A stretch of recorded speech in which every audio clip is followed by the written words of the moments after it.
اس اللہ تعالیٰ نے کیا مناظرہ کیا ہے؟ دیکھو عیسائیوں کے ساتھ بھی ابن اللہ کا مناظرہ ہوا ہے کہ وہ اللہ کو عیسیٰ السلام کو اللہ کا بیٹا، اور اسی طرح ثالث من ثلاثہ، اور اسی طرح جو اور ان کی عقائد میں باتیں ہیں، تو اس اعتبار سے ان کا کیا ہوا ہے؟ مناظرہ ہوا ہے، ٹھیک ہے۔ دوسری طرف عیسائی قوم تھی جو حضرت عیسیٰ علیہ السلام کی رسالت پر ایمان کا دعویٰ رکھتی تھی، لیکن ان کی گمراہی یہ تھی کہ وہ خدا کو ایسی تین چیزوں کا مرکب قرار دیتے ہیں جو کبھی ایک دوسرے سے مختلف ہیں اور کبھی تینوں ایک ہیں۔ اسے انہوں نے اقانیم ثلاثہ ٹرینٹی کا نام دے رکھا ہے۔ ان کی نزدیک ان میں سے ایک باپ ہے جو خالق ہے، دوسرا بیٹا ہے جو سب سے پہلے مخلوق ہے اور تمام مخلوقات میں بھی شامل ہے، تیسرا روح القدس ہے جس سے روحانی قوت مراد ہے، اس سے مراد جبرائیل علیہ السلام ہے، ٹھیک ہے۔ وہ کہتے ہیں کہ ان تینوں سے اللہ تعالیٰ کی ذات مرکب ہے، اور بعض ان کا ایک چوتھا بھی مرکب لیتے ہیں، بی بی مریم علیہ السلام کو بھی اللہ تعالیٰ کا جزء وہ مانتے ہیں۔ پھر جب ان سے پوچھا جاتا ہے کہ یہ تو شرک ہے، تو یہ کہتے ہیں نہیں، یہاں پر تین جو ہے نا وہ ایک ہیں اور ایک تین نہیں ہے، یہ ان کا قاعدہ کلیہ وہ بیان کرتے ہیں، ٹھیک ہے۔ اور یہ ایک جواب یہ بھی دیتے ہیں نا کہ باپ ہونے کا مطلب یہ نہیں ہے کہ باپ اس وقت ایک باپ تھا کہ جس وقت تو اس کا بیٹا تھا، اور بیٹا اس طرح بیٹا نہیں ہے باپ کا کہ اس کا کوئی باپ بھی ہو تو اس اعتبار سے یہ بیٹا بھی ہو سکے۔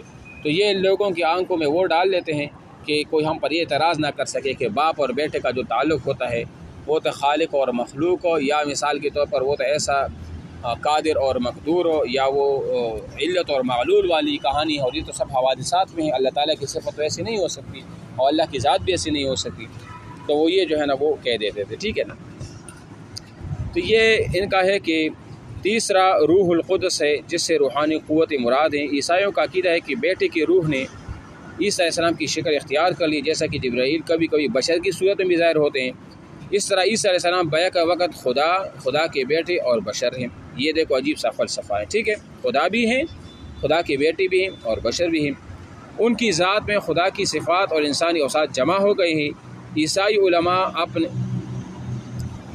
علماء اپنے اس عقیدے کو ثابت کرنے کے لیے انجیل کی بعض عبارتوں کا حوالہ دیتے ہیں جن میں عیسیٰ علیہ السلام کو خدا کا بیٹا کہا گیا ہے، یا جن میں ان کے بعد ایسے کاموں کا ذکر ہے جو صرف خدا ہی کر سکتا ہے۔ سمجھ آ رہی ہے نا؟ اچھا جی، پھر جب ان میں اعتراض ہوتا ہے کہ خدا پر موت کیسی طاری ہوتی ہے، آپ تو خود کہتے کہ اس کو صلیب دیا گیا، تو یہ کیسا خدا ہے جو مرتا بھی ہے؟ تو وہ کہتے ہیں کہ یہ عیسیٰ کی وہ ذات نہیں تھی جو کہ خدائی ذات تھی، بلکہ ان کا بشری ذات تھا۔ کیا ذات تھا؟ بشری جو ہے نا وہ ذات تھا۔ یہ وہ ذات کو موت آ گئی تو پھر دوبارہ جو ہے وہ زندہ ہو گئے تھے، ٹھیک ہے نا۔ اچھا جی، عیسائی علماء عیسیٰ کو خدا کا بیٹا ثابت کرنے کی جس چیز کا حوالہ دیتے ہیں، ان میں خود ان کے اپنے اعتراف کے مطابق اتنی تبدیلیاں ہو چکی ہیں کہ اس کے بعد اس پر اعتماد نہیں کیا جا سکتا۔ اگر ہم یہ فرض بھی کر لیں کہ وہ موجودہ انجیل واقعی اصلی اور حقیقی ہے اور اس میں کوئی کمی بیشی نہیں ہوئی، پھر بھی بیٹے کے لفظ سے خدا کا بیٹا ثابت نہیں کیا جا سکتا، کیونکہ قدیم زمانے میں بیٹے کا لفظ محبوب، پیارے اور مقرب کے معنوں میں بھی استعمال ہوتا تھا، اور یہاں بھی اس کی وہی معنی مراد ہیں۔ خود موجودہ انجیل میں بھی اس لفظ کی معنوی کی طرف واضح اشارات وہ ملتے ہیں۔ سمجھ آ رہی ہے نا میری بات؟ اچھا جی، اس کا جواب یہ ہے کہ جن خدائی کاموں کو عیسیٰ علیہ السلام نے طرف منسوب کیا ہے، اس کی حیثیت ترجمانی اور نمائندگی کی ہے۔ جیسے کوئی سفیر یا ایلچی اپنے بادشاہ کی کاموں کو اپنی جانب منسوب کر کے یوں کہہ دیتا ہے کہ ہم نے فلاں ملک فتح کر لیا اور فلاں قلعہ تباہ کر دیا، حالانکہ یہ سارے کام بادشاہ سے متعلق ہوتے ہیں، اور سفیر یا ایلچی جو قاصد ہوتے ہیں وہ ایلچی کی حیثیت سے یا بادشاہ کے محض ایک ترجمان یا نمائندے کی حیثیت سے ہوتی ہے۔ اس کا مطلب یہ تو نہیں ہوتا نا کہ وہ واقعتاً بادشاہ ہے، بادشاہ نہیں ہوتا بلکہ بادشاہ کا قاصد ہوتا ہے۔ جیسے مثال کے طور پر آپ کو کوئی بندہ مقرر کہ آپ نے یہ بلڈنگ بنوانی ہے، تو وہ بلڈنگ بنوانے والی کون ہوتے؟ اصل میں حکم دینے والے جو بادشاہ ہوتا ہے نا، لیکن ایک مستری کہتا ہے کہ یہ بلڈنگ میں نہیں بنائی، یہ بلڈنگ کس نے بنائی ہے؟ میں نہیں بنائی ہے، لیکن اصل میں تو بنانے والا کون ہوتا ہے؟ جو بنوانے والا، جس سے کام لیا جاتا ہے نا، جس کا حکم ہوتا ہے، اصل میں وہ ہوتا ہے۔ سمجھ آ رہی میری بات؟ اچھا جی، یہ بھی ممکن ہے کہ عیسیٰ علیہ السلام پر جو وحی آتی ہے وہ براہ راست ان کے دل پر القاء ہوتی ہے، اور درمیان میں جبرائیل انسانی شکل میں آ کر وحی نہ کرتے ہو، بلکہ اللہ تعالیٰ احکام براہ راست ان کے دل پر منعکس ہوتے ہیں، اور اس صورتحال کی وجہ سے عیسیٰ علیہ السلام کا انداز گفتگو تبدیل ہو جاتا ہو اور وہ اللہ تعالیٰ کے کاموں کو اپنے جانب منسوب کر رہے ہو۔ ایسا بھی ہو سکتا ہے۔ تو اس کا یہ مطلب نہیں ہے کہ وہ اللہ کا بیٹا ہے یا اس طرح اللہ تعالیٰ کا ذات ہے، ٹھیک ہے نا۔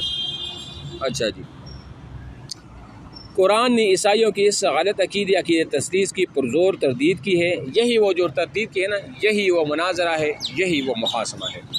اور یہ حقیقت واضح ہے کہ عیسیٰ علیہ السلام کے اللہ تعالیٰ کی بندی تھی، وہ اس کی طرف سے ایک روح تھی جسے اللہ تعالیٰ کی بطن میں جسے مریم علیہ السلام کی بطن میں پھونکا گیا تھا۔ عیسیٰ علیہ السلام کو روح القدس سے جبرائیل علیہ السلام کی تائید حاصل تھی اور انہیں بعض خاص عنایات اور معجزات سے نوازا گیا تھا، ٹھیک ہے نا۔ اچھا جی، اگر یہ فرض کر لیا جائے کہ اللہ تعالیٰ خود ایک عام روح کی شکل اختیار کر کے عیسیٰ علیہ السلام کی صورت میں ظاہر ہوا تھا، تو ایسا فرض کرنا حقیقت کے خلاف ہے، کیونکہ اس کے بعد عابد اور معبود کا تعلق باقی نہیں رہ سکتا۔ اسے باہمی اتحاد یونین کا نام بھی نہیں دیا جا سکتا، البتہ اسے تقویم، سٹرکچر یا اس جیسا کوئی اور نام دیا جا سکتا ہے، مگر یہ سب اللہ تعالیٰ کی شان کے خلاف ہے۔ اگر وہ اللہ تعالیٰ عیسیٰ علیہ السلام کی ذات میں حلول کر جاتا ہے تو پھر معبود کا اور اس طرح عابد کا وہ رشتہ باقی وہ نہیں رہتا۔ ایک ذات معبود بھی ہوگی اور ایک ذات عابد بھی ہوگی، اور اس طرح ایک ذات مخلوق بھی ہوگی اور ایک ذات وہ خالق بھی ہوگی، ایک ذات علت بھی ہوگی اور ایک ذات معلول بھی ہوگی، اور یہ سارا کا سارا جو ہے نا یہ صحیح نہیں ہے، ٹھیک ہے نا۔ اگر آپ عیسیٰ علیہ السلام کو اس گمراہی کا نمونہ مسلمانوں میں دیکھنا چاہتے تو بعض اولیاء اللہ اور بزرگوں کی اولاد کو دیکھ لے، جنہوں نے اپنے باپ دادا کو کیا درجے دے رکھے ہیں۔ یہ پیرزادے، صاحبزادے، سجادہ نشین اپنے بزرگوں کو خدا تو نہیں کہتے، مگر وہ اپنے بزرگوں کی جو اوصاف بیان کرتے وہ صرف اللہ تعالیٰ میں پائے جاتے ہیں۔ عنقریب ایسے ظالم اپنے انجام کو پہنچیں گے۔ سمجھ آ رہی ہے میری بات میں؟ عیسائیوں کی ایک اور گمراہی یہ ہے کہ وہ یہ عقیدہ رکھتے ہیں کہ عیسیٰ علیہ السلام کو سولی دی گئی، حالانکہ یہ اس کا معالطہ ہے۔ انہوں نے عیسیٰ علیہ السلام کے آسمان پر اٹھائے جانے، رفع عیسیٰ کو غلط فہمی سے ان کا مقتول ہونا سمجھ لیا، پھر اسی عقیدے کے پرچار کرتے رہیں، تو یہ بھی اللہ تعالیٰ کا ایک مناظرہ ہے، ان کی رد ہوئی ہے قرآن مجید میں۔ قرآن اس بارے میں واضح کیا ہے کہ یہودی نے عیسیٰ علیہ السلام کو نہ تو قتل کیا نہ سولی دی، بلکہ وہ اس معاملے میں شبہ میں پڑ گئے، جیسے میں نے پہلے بتا دیا، ٹھیک ہے۔ اچھا جی،